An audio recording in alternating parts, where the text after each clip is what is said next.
I'm Jen Bosworth Ramirez. And I'm Gina Polici. We went to theater school together. We survived it, but we didn't quite understand it. 20 years later, we're digging deep, talking to our guests about their experiences and trying to make sense of it all. We survived theater school, and you will too. Are we famous yet? I mean, just send a proposal. I think it's an excuse. I know I'm supposed to be kinder to people, but I just am like, you could send a proposal while you're freaking out. Yeah. I think that's youth too. Yeah. You're right. I mean, when I was young, I was like, okay, like exactly what Shay said, which was when we're young, we feel like we have to be a mess all the time, I think. Mm-hmm. Maybe especially as women, but you don't. You really don't. Yeah. No, you don't. It's a shitty time. It is a shitty time. There's like this weird glamorousness associated with being a mess. I feel like, you know what did that to us, maybe? Reality Bites. Reality Bites really glamorize this, like, and it's part of the Manic Pixie Dream Girl thing, which, and by the way, what other sort of sexual archetypes did we have besides Manic Pixie none. Dream Girl? So you have to be short and skinny to have any... Short, skinny, and a mess. Yeah. I mean, it's like, what? I know. And that's, look, all comes down to the writing too. It's like those things are written. So that's why we have to write different things, because the stuff that gets, I'm just learning about this from watching these idiot films, is that the stuff that gets, immortalized, right, in art is the stuff that then shapes what we know to have as our archetypes or as our, and I'm like, oh my God, we have to change this immediately, because this immediately, immediamente, absolutely. Immediamente.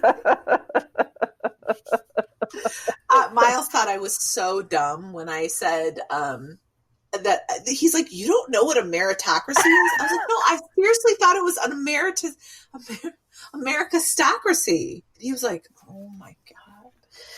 But that's okay. I'm willing to be transparently dumb on tape. I don't care. It's the truth. Oh, absolutely. Meritocracy. I guess I've never had to use that word in a sentence. You know what I think is fascinating is whenever you have you ever had the experience, and not that I can recall the exact time I've had this experience, but have you ever, either you or somebody you're talking to, it's like there's just this thing or this word or this concept that they somehow missed. They were never in the room when it was being discussed. They were never, like, you could just miss a whole...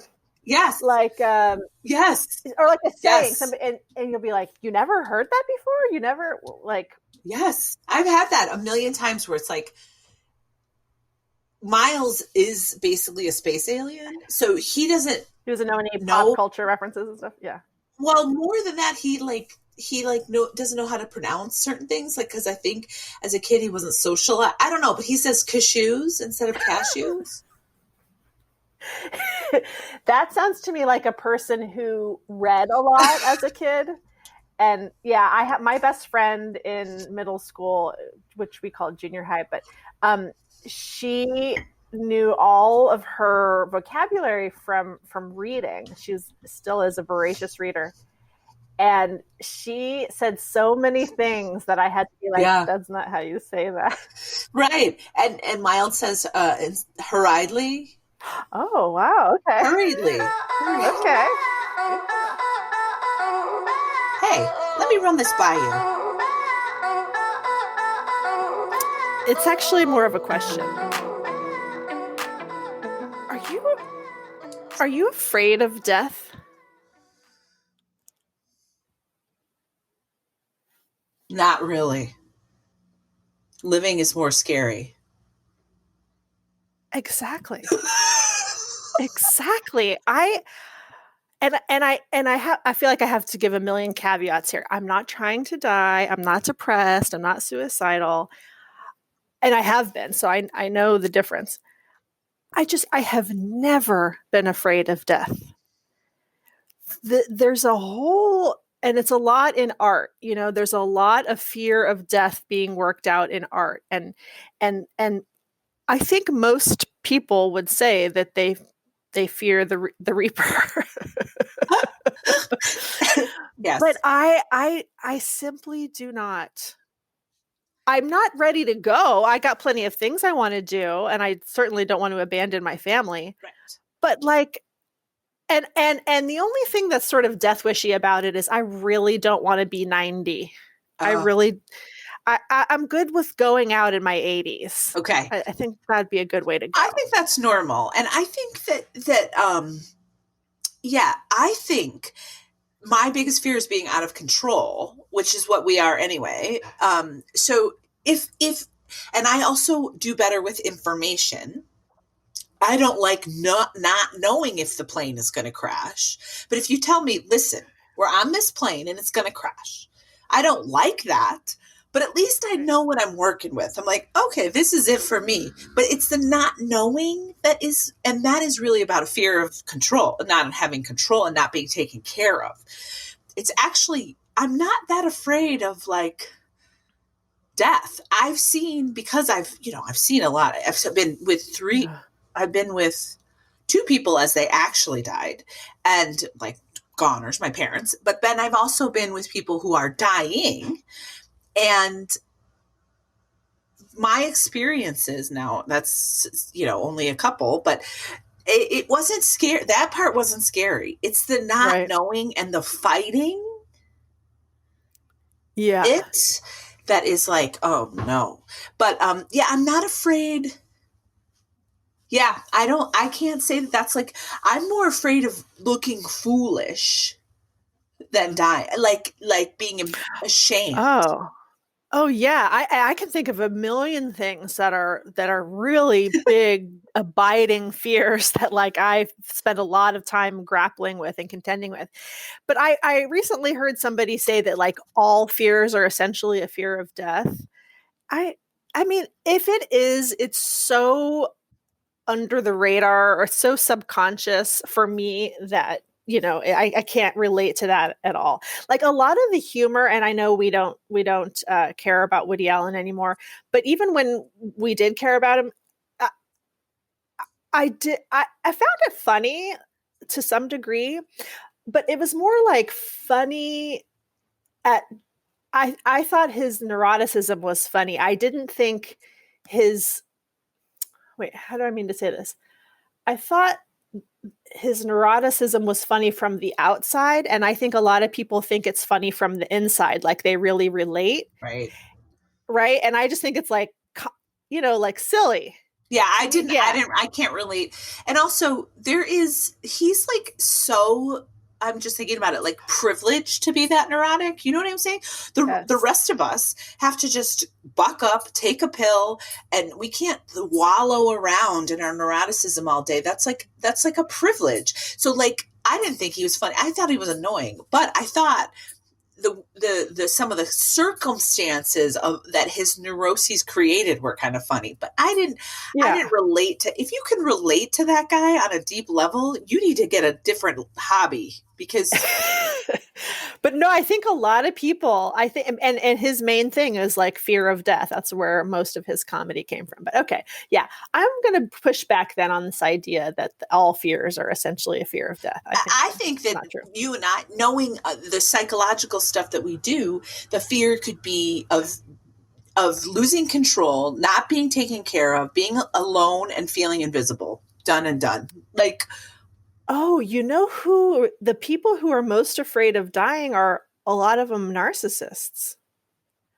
Interesting. It's like you can't imagine the world going on without you. I'm like, I mean, I don't want to leave either, but when I look at the stars, I'm like comforted in knowing like maybe 1,000 years from now, there'll be a peaceful society looking up at the stars going, man, life is all right. Yeah. But I think I share some of the same fears as you. Like I'm afraid of looking foolish. I'm kind of afraid of making mistakes, although I'm getting more comfortable with that. I'm definitely afraid of losing control. I really can't manage that very well. But then how did you, when you talked about our theater school days and doing drugs with people, was that you felt it worked out? Because I try to take drugs and I have panic attacks. It doesn't work out for me. Yeah. The thing about the drugs that I did in college, it was a means to an end. I did it because all my friends were doing it. And I mean, I never would have done any of that on my own. And I haven't done any of it since I left college. It was like the camaraderie. The first time I smoked pot was at apartment 3. And, the experience of it was whatever that was happening to me was whatever, but it was that everybody was so excited that it was my first time smoking pot. That's cute. Yeah. And that's my memory of it. My memory is of how the people kind of took it on to they bring took care of you world. in a way. Yeah. Yeah. Because by the time people started getting into hard drugs, I was like, oh no. Yeah. In fact, even there was even like a little sub circle within my group of friends that did that. And it started with, actually, it's so interesting to think about. It started with one of these people getting some cocaine, and it was always like, do you want to come in the back room with us? Wow. Why is it always a back room? I don't know. And the minute somebody asked me to do that, and that became a part, I was like, oh no, this is not for me. Right. I don't care to be a part of this. No, I don't need to be in a back room. That's frightening. Yeah. Like you like things to be out in the open. I like things to be out in the open too. I don't like secrets, and I don't like surprises. No, secrets. That's what it is. That counterculture, that section of it is real secretive, and that to me means someone is going to get hurt eventually. Yeah.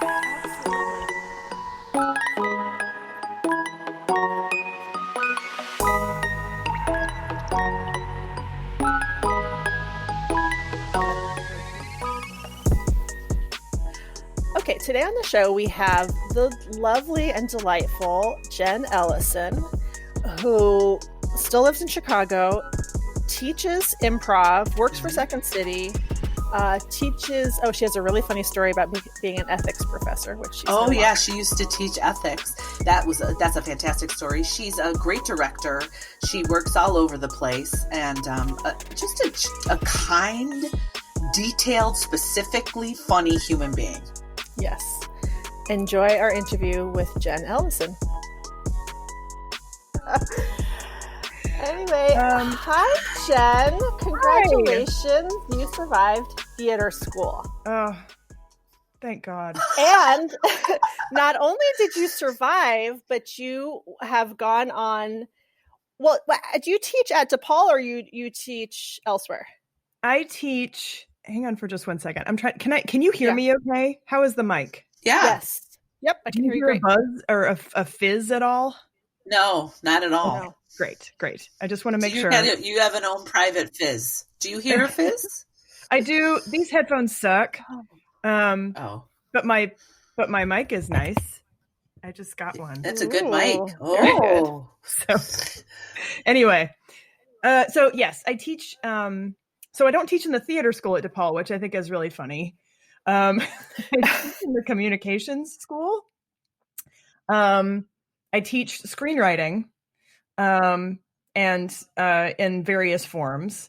For a while, for about 7 years, I taught ethics in video game and cinema until they realized I didn't have a moral philosophy degree.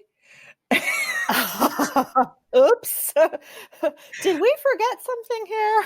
I don't know. Well, it was funny because I saw it for like 7 years, and then one day I got an email from them saying, by the way, we don't think you have a degree in this, do you? And I went, no, I just was told to teach this class.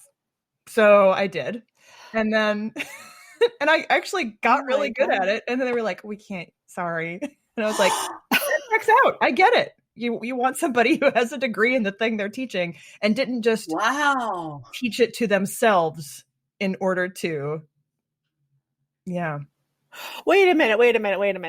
If I'm understanding what you're saying, you got a job teaching something that you knew you didn't have a degree to teach, and then you just taught it to yourself? Oh my God. That's amazing. That's brilliant. They actually should have promoted you to the head of the ethics department. I know. And I never told anybody that I was like, oh yes, I have this degree. Like I never told that to my students. Because I always felt a little bit like, should I be teaching this? I don't know. You had an ethical quandary in the middle of your ethics class. That's a screenplay right there. Right there. You know what? I was actually thinking about writing a sitcom about an adjunct professor who just keeps getting classes and things they don't know. But because they're a good teacher, they just teach it to themselves and then eventually wind up like teaching, welding. I think you should do welding also. Like you teach yourself welding, teach yourself like soldering irons and things. That would be fantastic. I think I have something wrong in my brain where I'm like, oh yeah, I could teach that. How hard can it be? Yeah, no, honestly, like it's to get a job. I got a job that way. I got a job teaching at a private school. I mean, ostensibly it was to teach drama, but that was not a full-time thing. So I had to teach social studies. But actually I got the social studies gig because the guy who had it before me lied about going to college. And when we got a new principal, he wanted a copy of everybody's degree. And so we all brought it in. And then this one guy kept saying, oh, I can't find it. Oh my God. This could all be part of the sitcom. Let's do it. Let's the three of us do it. This would be amazing. That's crazy because it's like you can. I don't think this was necessarily my case, but I feel like as long as you can declare something really confidently, people are like, yes. Oh, they must know. Absolutely. This is what white dudes have been doing their whole life. So we can do it. I mean, I'm just like, sure, I can do that. Sure. Yep. That's my new philosophy is, absolutely. And then like Gina and I, when an agent asked to see our pitch deck, we didn't have a pitch deck. And so Gina was like, it was a manager was like, can we see the pitch deck? And I said, Gina, I don't know what that is. And Gina's like, neither do I, but we're going to figure it out today. And she had a pitch deck within the next, that's what women do. It's like, truly. That's the other thing too, is like, I kind of have been really meditating on the William Goldman quote from his screenwriting stuff. That's like, nobody in Hollywood knows anything. None of them know what they're doing. Everybody's pretending. Yeah. Like, yeah, absolutely. And acting like they know what they're doing. Yeah, the whole thing is pretending. Yeah, absolutely. So is. I also should mention though, that I also teach at Columbia College, their comedy writing and performance major. So I teach there as well.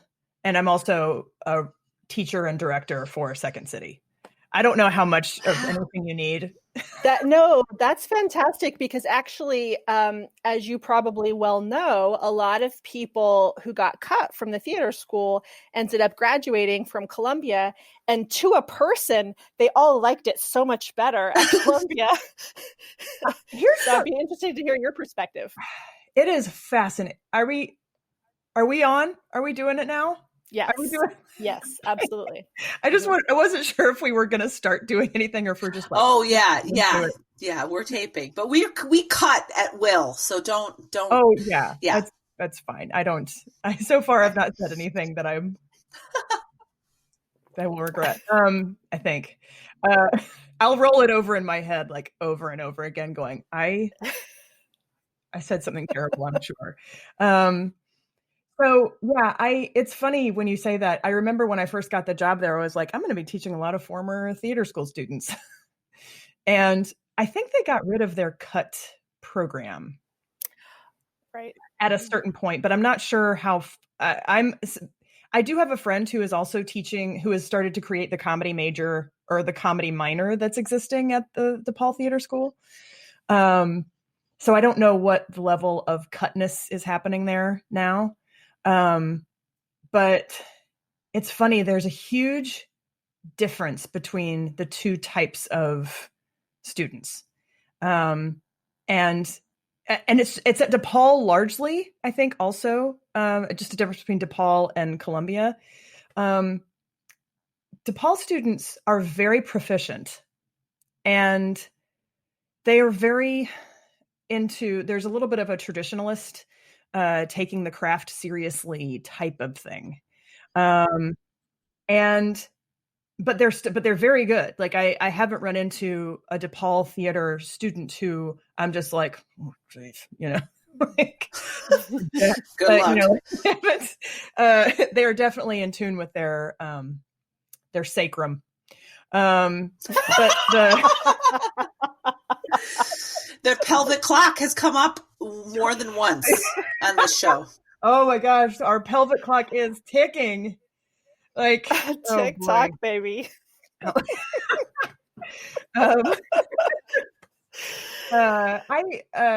It's so funny. The Columbia students are very scrappy. And there's something about them that is they're much more adaptable, I think. And there's not a strictness to it. Because in a lot of those classes, they do value a level of self-motivation and, asking questions.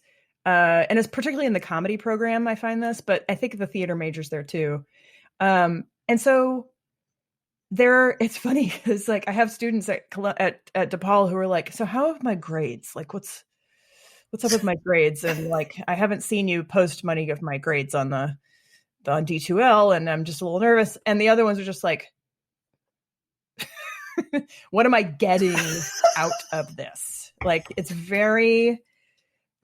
interesting how, it's just the difference is, it's not necessarily seriousness about the work.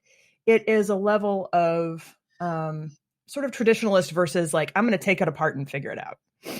And I'm not sure that DePaul was great at like encouraging a questioning analytical thing. No. I mean, I'm just like, to a T, you've just described for me the problem of the theater school when we went there. Now, of course, we know, who knows, but I'm assuming, like you're saying, it's a similar vibe of like, don't be you would be the motto that I sort of took from the theater school. And for better or for worse, like some, I get the strip down and then you start over and all that, but consistently we've heard when people leave DePaul and go to, and I think it's been Columbia primarily, it's like they're embraced to sort of bring themselves to the work. And I'm like, I wish I was cut like that, but not really, because that would have been a whole nother situation. Oh my! Well, but I'm just saying, yeah. I have those feelings sometimes of like, did I just get off too easy and then that kind of messed me up for a while? I wonder about that because I mean, they were on me about, and I'm perfectly fine with saying this. Like, I should say on the outset, I use my training all the time. Like the training that I got there, I definitely use. However, in terms of my own artistic voice and who I am as a person, as an artist, I wanted to do things that were more bizarro world. I wanted to do things that were more comedic. I don't think they knew what to do with me.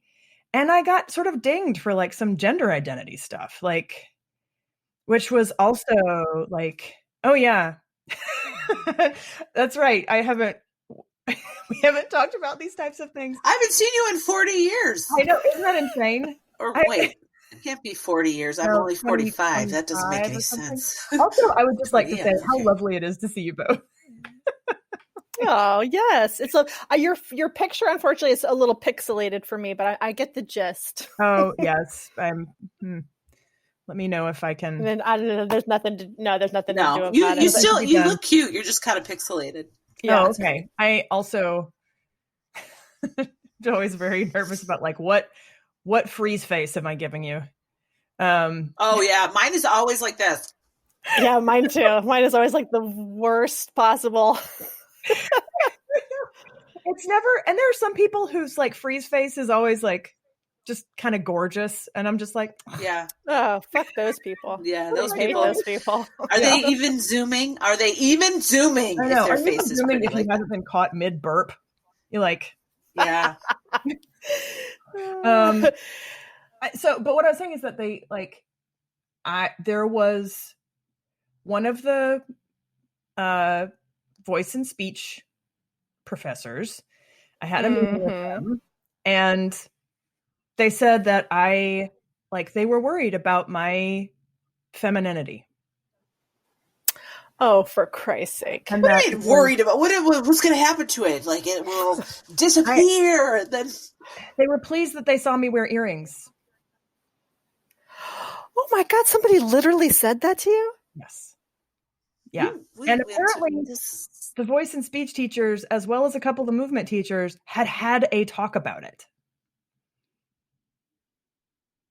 And at the time, like, this is one of the things that as a human being in our current moment, like I have a lot of different feelings about as a Gen X person who probably would have identified as a non-binary if that language had been available to me. I probably, I could have had a way to talk about it, but there was only one way. And as a Gen Xer, like I don't necessarily identify as non-binary now, but I definitely have some fluidity that is associated with my gender performance. Sometimes it's more feminine, sometimes it's more masculine, traditionally. And so at the time, there just wasn't language around it. And I think that they were just thinking in terms of like, well, she's not an ingenue. She's also not a mom. So we don't know how to give this note. So let's talk about her gender performance. This is so disappointing. Of all of the things we've heard so far, and we've heard some doozies, this is so disappointing. Well, agreed. I have some compassion for it only in that they were in a world that didn't know about that truly. And so I don't feel like I necessarily was hindered by it, but it definitely didn't help that, I was still going to do what I was going to do, but it was like a weird, like, why are we having this conversation? What does that even mean? I don't even know who I am or what I'm doing. Right.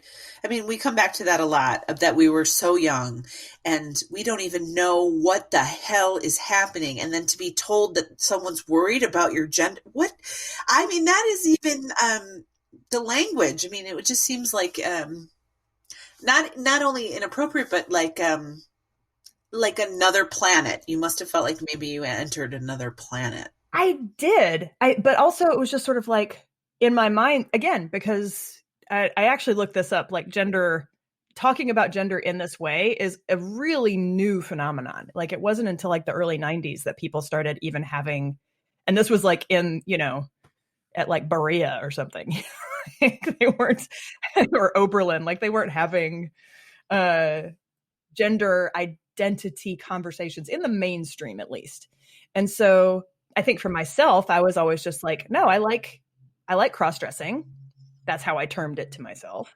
And I also, so it wasn't so much gender because again, they didn't have the language for it. It was just like, well, we're worried about your femininity and how you're, that's just kind of how it was so odd. And I remember leaving. But oh, sorry, go ahead. No. I was done. Oh, well, I wondered, like, are you saying that it was a part of a discussion in terms of whether or not you're going to be able to stay in the program? No. This was in my junior year, third year. And it was like at the beginning, sort of the beginning-ish of third year. And they were thinking about like, it had to do with casting. Like they kept wanting me to do things that were sort of hyper femme, and they didn't know where to put me. And so they would put me into sort of sexless roles, or roles that were, or the oddball, which again, totally fine with. I was totally fine with being a weirdo, but it wasn't like they they just kept casting me in such odd things because I just don't think they knew what to do with me. And so they were like, she seems like a pretty good actor, but are we really going to put her in, you know, a Noel Coward play in a like high status, you know, dressing gown thing? Like, are they going to be doing that? No. So yeah, it was like, I think that for a long time, the binary existed for them, and that's just the only way they knew how to talk about it. And they were worried about how I was going to be cast in things. So what were you cast in? What were some of your roles? You know what's really funny? So I was cast as Masha in Seagull. And then, so I was in Our Country's Good. And this is the funny part for me, is that, so I was cast as Shitty Meg, which was a prostitute. I don't remember the play. I can't imagine anybody would remember any of this Did play. Patrice Eggleston direct it? Yes. Who directed it? Okay. It was Patrice. Mm-hmm. And I was cast as Shitty Meg, which was a prostitute, but then also a male preacher. And I loved playing the preacher. Like, that was my favorite thing that I got to do. I had to play Shitty Meg, where I had, you know, a bodice that shoved my boobs up to my chin. But I thought that was just a really interesting, like, y'all are really sending some mixed signals here, because it's like, either I play hyper femme or I'm playing a man. And you can do that. Like, you can be creative about your casting. You can figure out different ways of approaching it, instead of just saying like, well, we don't know what to do with her, so let's try to teach her a lesson by making her be a prostitute. That's wild. That's so completely wild. Yeah. Did you, at the time that, so I have a good sense now of how you're able to look at this all retrospectively, but what was it like for you at the time? I had a lot of concerns about my body. I didn't really know what I was supposed to be as a performer, because of the quality of the teaching, which was like, you know, you got to do that pelvic clock, and then you got to have sunshine inside of you and let it shoot out of you. And then let's look at everybody's uvulas while we're in voice and speech class. And like, but I didn't know how to be inside of all of that. And I felt like there was a land of selling yourself and marketing and being aware of who you are as an artist that I did not have access to. So, I mean, I'm certainly articulating this way better now. At the time, I was like, I don't know who I am. I don't know what's going to happen. I'm probably going to be real famous one day. You know, I think we all had that somewhere in our back, you know, the back of our minds. But I just didn't know who I was as an artist. I knew technically how to act, but I was just like, I guess I'm not pretty enough or feminine enough to sell myself or to market myself, I guess.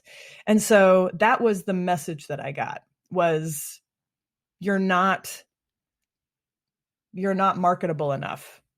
We don't know what to do with you. And I got real, like, after theater school, I was just like, I don't know what I'm doing. So I joined comedy sports.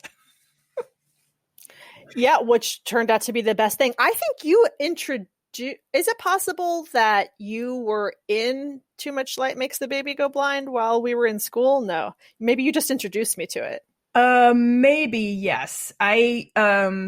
I've never been an ensemble member with the Neo-Futurist. I'm an artistic associate, but I've never been an ensemble member with them.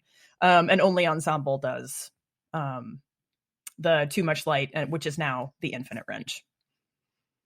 Because okay, straight white man. Yeah, so there you go. That's all. But you were going there? You were going to see shows there. I just feel like you're the reason that I ever went to go see that show.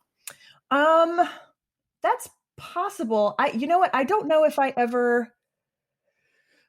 don't recall actually seeing them during college, but I did go and see other shows outside of it. So I don't know. It's hard for me to say yes or no to that. I have a question about your, because I'm always fascinated by upbringing. So you're from North Carolina. Yes. And were you like a kid in every play? Were you that kind of a kid? Yes. So my first role was Oliver in Oliver, where I played a boy and just felt real good about it. Like, I just was. I was and I played boys for a while. Like I was always playing boys. And then, went through high school. We had a really dynamic and we had a great theater teacher. So I was in a very small town. Asheville is the closest town to the place where I grew up, which is Black Mountain. And Asheville it's very liberal. But at the time I was just like, ugh. I didn't know anything about it. It was like hippies. I need to get to the big city and show them who I am, and so but I had a theater teacher. Her name was Peggy Boring, and we all called her PB. And she was a real influence on just attention to detail and performance. And she really kind of butted heads against the administration a lot because of her selection of material. They were very conservative and she was not. And so we had a play that had a lesbian character in it, and they lost their minds and wound up firing her eventually. Yeah. It was it was that kind of place. Like there are places where I'm from that are extremely liberal, but then there's also areas, just like in Illinois, that are extremely, extremely conservative and sort of old school Southern. So like, or mountain people. Don't watch Hillbilly Elegy. So oh, I'm not going to, because I read the book and I enjoyed it. I usually that doesn't work out well when I go see the movie. Right, that's true. And she's the one that introduced me to DePaul. So like that was sort of my in to that, being able to audition. I wasn't a great student in high school, and so I kind of had to get in through an audition process. Otherwise I probably wasn't going to go to college. And which I think is really funny that I teach college now. And I almost did in high school. Like, did you just hate it? Did you just hate high school, or did you? I wanted to learn things. I loved learning. School sucked. Like that was my, and I had teachers that were great and that wanted, and I did well in those classes. But like, if I wasn't I think I suffer from the same thing a lot of people do, which is if I'm not interested in it, I'm not going to do well at being forced to learn it. And the teachers weren't skilled at helping people kind of get into learning the thing. So yeah, I got in kind of through a back door. I feel like that's like my memoir, through the back door. Through the back door, which is frankly the way a lot of people have to get into things. I mean, what you're describing in terms of this whole issue about your gender is, I think Boz and I have our versions of that, or our versions of that, I don't know. I wouldn't say they didn't know what to do with me at the theater school, because that I think they didn't know what to do with people who were really talented and didn't fit into a certain box. I think they just I think they wanted to kind of hide me in the closet. You know what I mean? It was like, this is one we're not that proud of, so she's got to go, sweep the floors kind of a situation. But I say that with the understanding that that is also how I thought of myself. And I'm sure I was projecting that in it's like, and I feel like I should say every time we're quote unquote talking bad about the theater school, it's, yes, there are lots of criticisms, but it's also, at least for my part, in the rear view, I can see it's something that I really invited. The bad treatment that I experienced to some degree, I invited because it was the only way I knew how to be received by the world. And thankfully I've moved on from that. But if it's true that it's a place that wants you to be whoever it is that they want you to be. And at that time, I mean, we were truly on the border between the way things used to be and the way things would be. And it was still very much operating in the way things used to be. So, anyway, I just lost my train of thought, but I think it's true that they wanted people to fit into a certain box, and if you didn't, then you had to find your way into a back door of something else. Yeah, I think that's very true, and I think so much of it has to do with the myth of, it's like that. I think the title of like the book about the circle and the square is if you don't dance, they beat you, or something like that. I'm probably mangling that. But that's a great title. If that is not the title, that's my favorite new title. It should be, yeah. But I think there's a myth of, because this is something I actually fight against with some of the older school, like acting teachers or even improv teachers too. There's this idea of like, no, I must break you down and then build you back up again. And it's like, you don't know my life. You don't get to dictate my identity. You help me grow my identity instead of telling me that we have to start tabula rasa. And it opens the door for a lot of misunderstanding, a lot of abuse, a lot of like kind of ugly behaviors that I'm just like, I don't think that's necessary to be a good performer or a good artist. I think a level of truth and a level of honesty and compassion and humanity is what makes a good artist. And the desire to share like that, those to me feel very much in line with like my own philosophy, but also I'm just sort of like, I just don't think it's helpful for someone to yell at you because you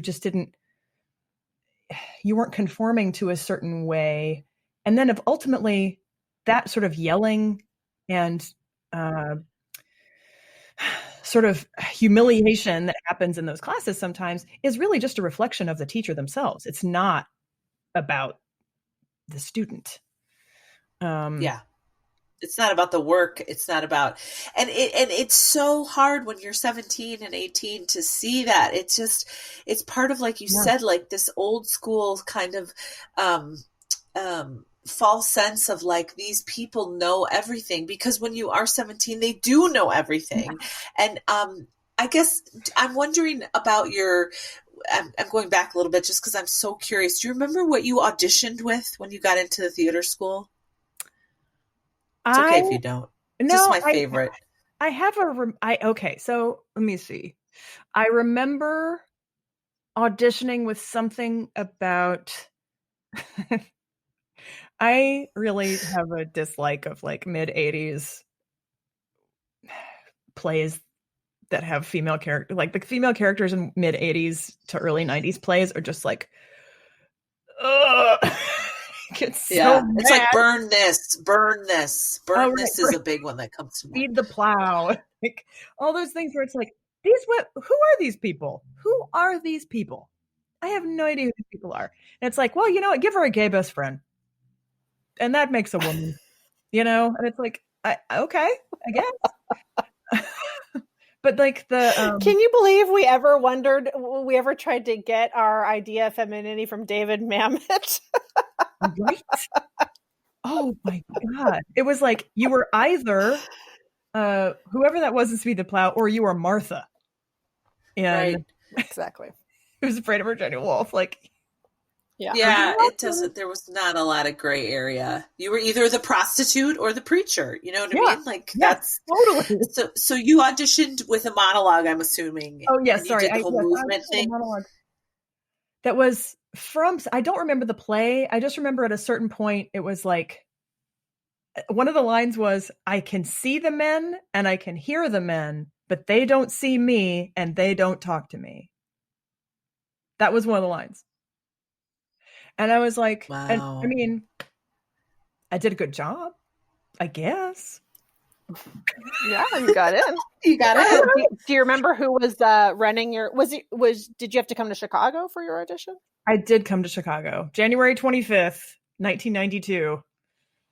Oh my gosh, you remember? I know, it's weird. The 25th of my birthday is on a 25th, so like the 25ths of months kind of stick out to me, and that was one where I was like, that's the first time I ever came to Chicago, which is so nuts to say. Can't believe. Who was that? Do you remember what professors were at your audition? Betsy. I know John Bridges was. He had scouted me and a couple of other people from the Thespian Society convention in Muncie. Did y'all ever do that? It was like but this is the first we're hearing of this. Yes, there was like scouted by John Bridges. He knew our teacher, and so we did this. We did the play Eleemosynary by Lee Blessing, and I'm shocked at how well that came to my mind. But like, he came to see it, and there was only 3 women in the show. And so it was just an intro into that's how he knew who I was. And then and then I came and auditioned in Chicago, and it snowed, and I was like, oh, this is magical, because it didn't snow very often where I was. So I thought it was amazing. Little did I know. And what was your experience of, like in your first year, was it, because we often talk about how for some people it was a whole new world, and for other people it was sort of a continuation of what they'd been doing in high school?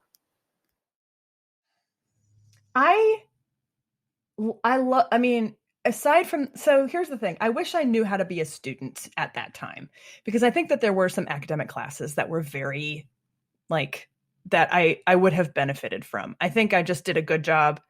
I also have ADD. So my understanding of how to be a student in an academic fashion was not great. And especially I came from a school that had not great academics. So I wish that I had been given greater skill in being a better student, because I liked what I learned, except for that my class was awful to the history of dramatic literature teachers.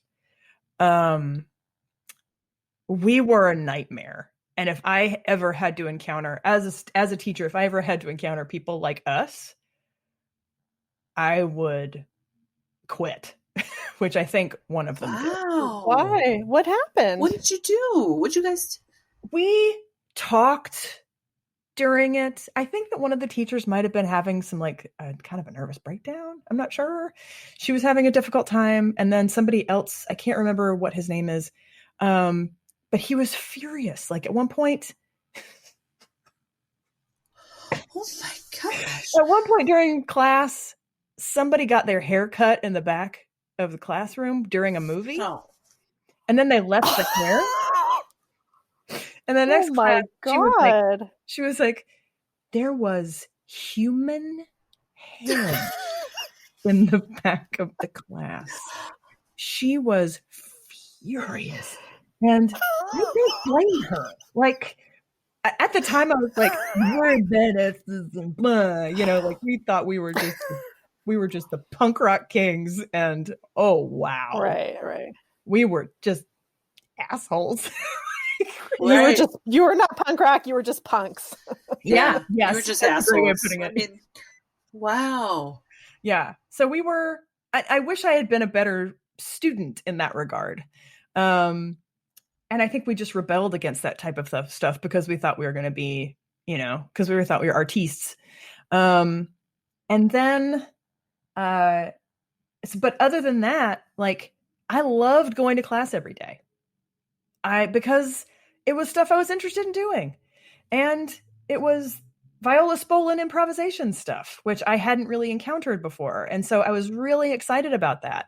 And I really enjoyed like those classes. I feel like I plateaued pretty early because I kind of burned myself out a little bit.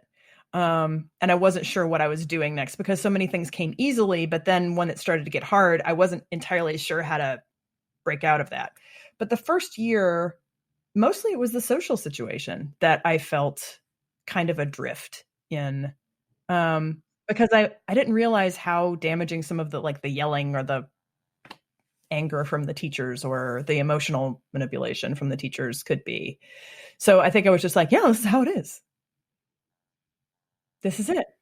Can you say more about that? Because we've obliquely referenced the yelling probably 20 times already, but nobody has really told a story about the yelling. I mean, did you get yelled at that you remember? Didn't ever get yelled at. Well, I got yelled at once by Jim Ostelhoff. But I actually was at the time, I was mad because I felt like I hadn't gotten a lot of pushback on some of the choices I had made, except for that, I felt like I was just sort of like, oh yeah, you go do that. That's fine. But also you're not feminine enough. And also you're great, but also we don't know what to do with you. And then Jim yelled at me at one point about I don't know, how he thought I was being lazy. And I was kind of like, maybe I am being lazy. Maybe there was a little bit of that. But then I think that we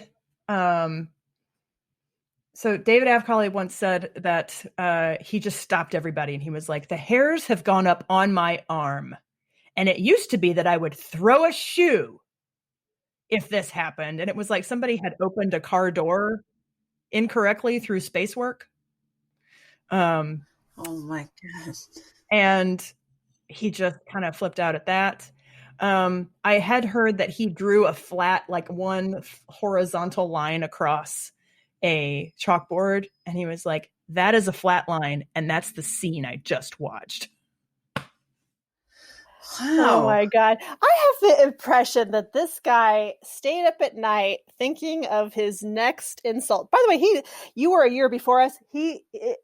Maybe he returned to the shoe throwing because until you said that I had forgotten, but he did throw a shoe not at somebody, but onto the stage a number of times when he didn't like the way a scene was going. Wow. Wild. Wow. So wild. I was going to ask, did you, when you said you felt adrift in the social, does that mean with your fellow classmates because of the environment or? I just didn't know how to be, in a lot of respects. I was very sheltered, I think. And so I think that I had a lot of immaturity in how I dealt with other people. I mean, I was 18, everybody's immature at 18. We're all kinds of monsters at 18. So, but I don't think I did very well because I had, certainly, away from home depression. I had undiagnosed ADD at this time. And I was, I wanted to live a life of I wanted to, be live a Sid and Nancy type of life, I guess. And so there was a lot of I kind of how would I describe it? Sort of self-inflicted anger, sadness, not sure where to put it, no real language for it. loneliness, anxiety, like all of those things that I remember very vividly. And I think is something that happens with my students currently. Like, I don't think that this is, whenever anybody is like, oh, kids, I'm like, there's nothing wrong with them that wasn't wrong with us. I mean, it's the same thing, especially if you're an artist. There's like fear about self-worth, fear about like, do I demand to take up space? And do I even know what I would say if I did take up space? Like, there's a lot of real anxiety, especially in the first couple of years, but it exists the entire time. And that first year, I think I think I felt adrift because I didn't know how to be with other people in that way. Sometimes I came across as being like, I'm right about everything. And sometimes I came across as being like kind of sad and lonely and shouty. So it was just like a real, I wanted to be funny. I wanted everybody to in my mind, I was like, I want everybody to think I'm the funniest person they've ever met. And I think that took a toll because I wasn't really able to slow it down or be vulnerable because I didn't even know what that meant. I didn't know what that was, but I think a lot of it is just inexperience, immaturity. I think that's true for a lot of kids coming into that type of environment. Yeah, definitely. So, I'm going to ask you a question, and we can cut this part out if you don't want to talk about it. But my strongest memory of you was you came to my apartment. I was living with Dave DeSmalshin and Russell, and oh my God, Russell! Yeah. Yeah. Who did I live with? Dave, Russell. There was somebody else. You lived with Dan. Dan Alexander. He was a year younger than us. Oh, and yeah. You came over to our apartment to do mushrooms for the first time. And you were really, really excited about doing these mushrooms.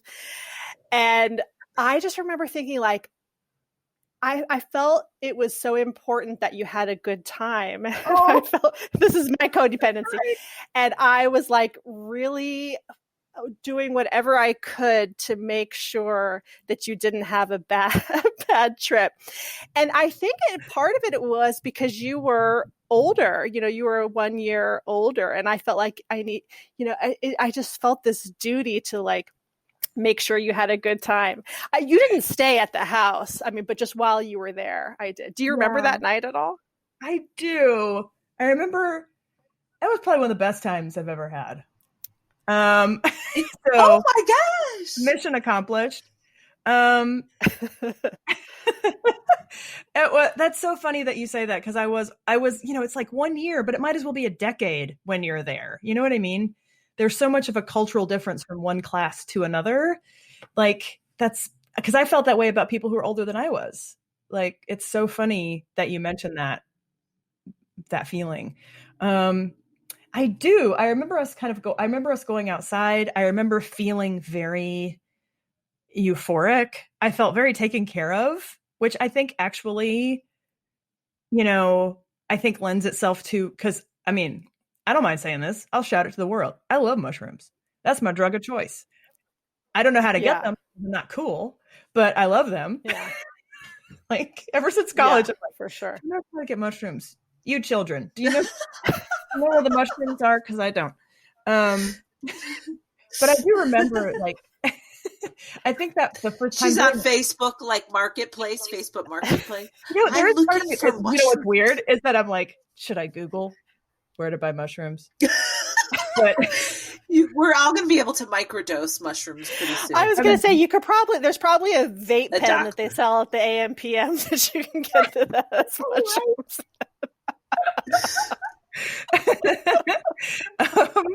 But I do remember, but like, it's funny that you mentioned that because I do remember being like taken care of in a way that was like very kind and gentle. And like, it was, I think I remember the feeling of it, which lent itself to me really feeling good about doing it. I think at one point I did have this feeling of like, did I forget how to act by doing mushrooms? Like, Wow. I did have that feeling. Oh my God, that's so interesting. But then the next day I was like, no, it's fine. I'm fine. It's all That right. apartment, by the way, was so weird. Boz, I don't know if you ever went to this apartment. The walls were covered in cork. Yes, the one on Lil. Yes. Yeah. And they were like the Cork walls. There were cork walls and they crumbled and so you could never really get the house clean enough. And it's also on a slant. I will never forget one year my dad sent me as a Christmas present rollerblades. And I put them on in the living room and I just went rolling right into the kitchen. The floor was so slow. That's amazing. That was also the apartment where Russell got a family of squirrels living in his closet. Oh my God, I remember that. I remember hearing about that. That's bananas. And he weirdly had this shame about it. So whenever we wanted to be like, what's up with the squirrels? Are they still he'd be like, it's fine. Also, though, you know what? None of us should have had apartments in Chicago. No. We were 18 and 20 years old. No, we should not have. We really should not. I lived above Potbellies on Lincoln and had rats the size, like we had actual rats living with us. And it was rough. It was rough. Not mice, a rat, a real big rat. Yep. Yeah, they were coming for that Potbellies. Oh, they sure were. Oh, yeah. I always felt sorry for the landlords. Like, those poor people who rented out to us, like, we would have parties. The floors were always saggy. It was like, like building codes held over from tenements. Like, truly, these were terrible places for us to be living. And we just that place that we lived in got torn down. And my landlord was not a poor landlord. He showed up at our house at any time he wanted. And Earl Pianki, I'll never forget his name. He's this real South Side Polish guy. He'd show up with homemade wine and bring a friend. He wanted to hang out with us. Yeah, okay. It was real weird. Yeah, that's real weird. Jen, weird. How was your showcase experience? Now that we're talking about absurd things, your show, the whole show. Okay. Oh yeah, thumbs down. Yeah. Real bad. Did you guys just go to LA and Chicago? No, New York, right? That happened after us. I think after all of us, right? We went to LA, and again, I also was like, I think it was at the end of my 4th year, and I'm like, I have an acting degree. I don't have any actual skills. Right. And then I was like, what am I? Because there was no discussion of the truly awful year that happens after you graduate. Like, there was no discussion of it was like, yeah, you submit headshots and then you get an agent maybe, and then you do some auditions and then eventually you're in Steppenwolf. Like, right. There was nothing. And they did it was like 1 or 2 classes about, marketing yourself, but really nothing that was practicable. Like, there wasn't we needed to go to I don't know, some sort of we needed to go to a skilled trade school to learn. Yes. Stuff. Welding. We needed welding school for actors. Welding. This is what you do. Yeah. Yes. Those things are necessary. Or Columbia College, apparently, because Jen Kober says that she totally learned how to get a job from Columbia College, and she went straight from that into fully making a living doing stand-up and acting. She skipped the whole Steppenwolf Gary Sinise thing and just went right to super fame and stardom. Forget Gary Sinise at Steppenwolf. But so I'm curious as how did you make your way? That you survived that year? And then you were like, it's so interesting. Like after I graduated, I really was just like, I have no idea what I'm doing. I don't know. I had one meeting with an agent and they were just like, yeah, we have too many other people like you. So, and I'm not even sure why they needed me to come in to tell me that. It was so weird. And I think that after that experience, and also my headshots were just like, whoa. What do you mean? What do you mean? I want to see it. Oh, can you send us? Do you still have one, please? Yes, I actually sent it to, I can find it. Okay. I will, you can absolutely publish that shit. Okay, good. Oh, good. I look like I'm just going to have a really serious conversation either about migraines or tampons. And like, and it is so, oh, I love it. Oh gosh. And I don't look like me. I don't look like myself. I look like some kind of weird facsimile of who I am. Like it was so odd. And I think because I didn't feel like I was going to be seen as myself, I was like, you know what? I'm just going to go out and audition for stuff and see what happens. And then I got called back for Comedy Sports.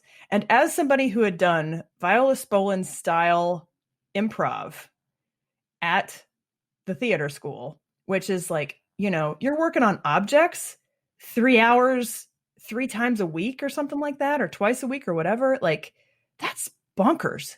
And I didn't know how to do it. I knew how to do it for process, but not for product. And I just was like, well, I'll go in and just, because we were shouted at for being funny. Like, this isn't comedy. This is, don't be funny. You're not trying to be funny.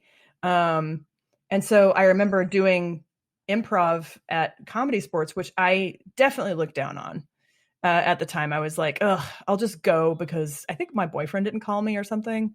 And I was like, fine, I'm going to go audition. And so I did, I'll show him. And so I went and auditioned. They called me back and I was like, ugh.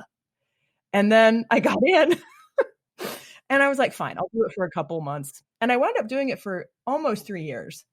And it actually gave me a lot of stage time.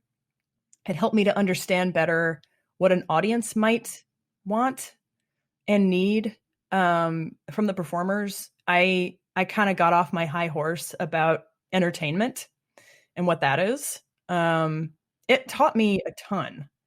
And then on the other side of that, so I became the artistic director of a theater company called WNEP. And I kind of muscled my way in. They were connected with Comedy Sports, but I was like, I wound up marrying the executive director for a while, and then we got divorced, and that was for the best. That was for the best. But and now I'm married to the love of my life, which is nice. But like, woohoo! But while I was in that theater company, so I was doing Comedy Sports, but then also doing Dada performance art. I know. Wow. I'm telling you, preacher, prostitute. Honestly, and I do feel like that's actually something that is kind of a consistent thing in my life, which is it's not so much that we know what the definitions of the two sides of the coin are. It's just that there are two sides. And so, I can go one, and I've had sort of this like switching back and forth between different sides of the binary my whole life. So I don't feel, and I feel whole when I'm free to kind of move back and forth between those things. So like for something to be hyper commercial, I'm interested in that because I'm interested in how it interacts with the audience.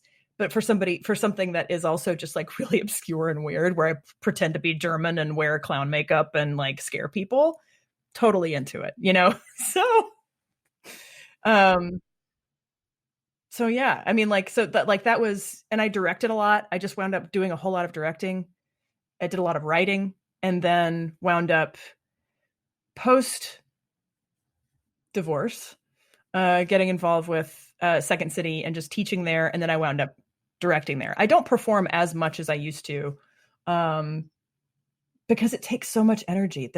I love doing it, and I will probably do more, but it is I'm 47. Yeah. Sometimes Mama's tired. Mama's tired. I'm tired, and I'm yet somehow still not facially okay enough to play like an older woman yet. There's Stop something. bragging. What's that? That I'm bragging? Stop bragging. I know this is my flex, but it is like, but none of us are. You know what I mean? Oh, like I am, and I do. I am too. Of what old is, and it's not this for any of us. Like it's it is not this. Wait, so we almost have to end, but we can't leave without. No, we can't leave without talking about Drunk J. Crew, which is so hilarious. It's like my favorite thing. And what's the origin of it? So okay, this is not a shill for J. Crew, but I just really like their clothes. And so one day I was literally eating some cereal and I was looking at their stuff and I was like, these women look really hammered. And so I just and I was by myself in the house and I just started being like, and I started like voicing out loud to nobody.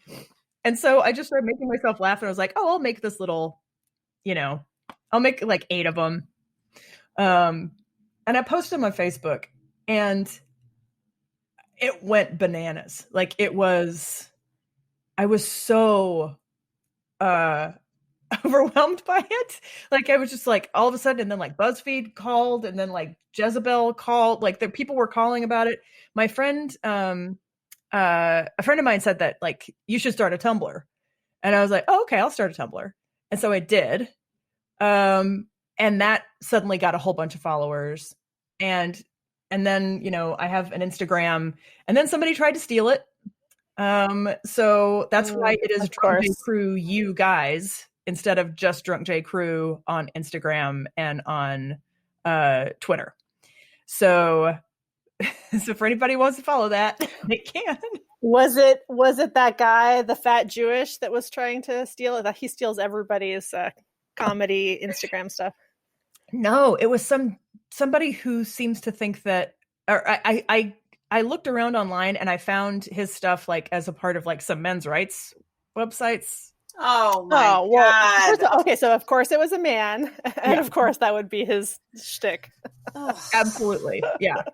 So I think that kind of, and also because of like some copyright issues, people were just like, "Did you monetize this?" And I'm like, it's just more of a calling card than anything else. It's something I can direct people to. Freaking funny and brilliant, and really, the reason that I love it, and everyone should go check it out, is that it is so specific. The words that come out of the people's mouths are very specific. It's not just like blah, blah, blah. It's like there's like a syllable where it should, or like a consonant where there should be a vowel, and it just changes the whole. It's like amazing. So bravo to that. Oh, thank you. It's one of my favorite things about in comedy is when comedy has like the most subtle details. And I think that's what Boz is picking up on too. Like just the subtlest detail of like, yes, if it wouldn't have been nearly as funny if that N wasn't right where it is, or, it's really spot on. It's so, so, so good. You're brilliant. And we will have to have you on again one day, but alas, we have to stop for now. Yeah. Thank you so much for doing this. That's so lovely. You're hilarious and specific. That's what I would say if someone said, "Hey, that's Jen Ellison." Why is she hilarious? Because she's a very specific. Yeah. I love it. Love it. And I'll send you an email about when your episode's going up, and if you have photos of yourself from that time.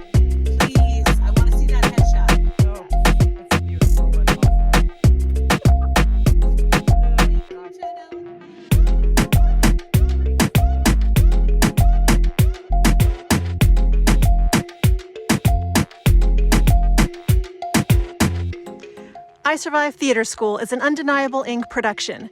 Jen Bosworth-Ramirez and Gina Polici are the co-hosts. This episode was produced, edited, and sound mixed by Gina Polici. Follow us on Instagram at Undeniable Writers or on Twitter at Undeniable WRIT1. That's Undeniable Right without the E1. Thanks.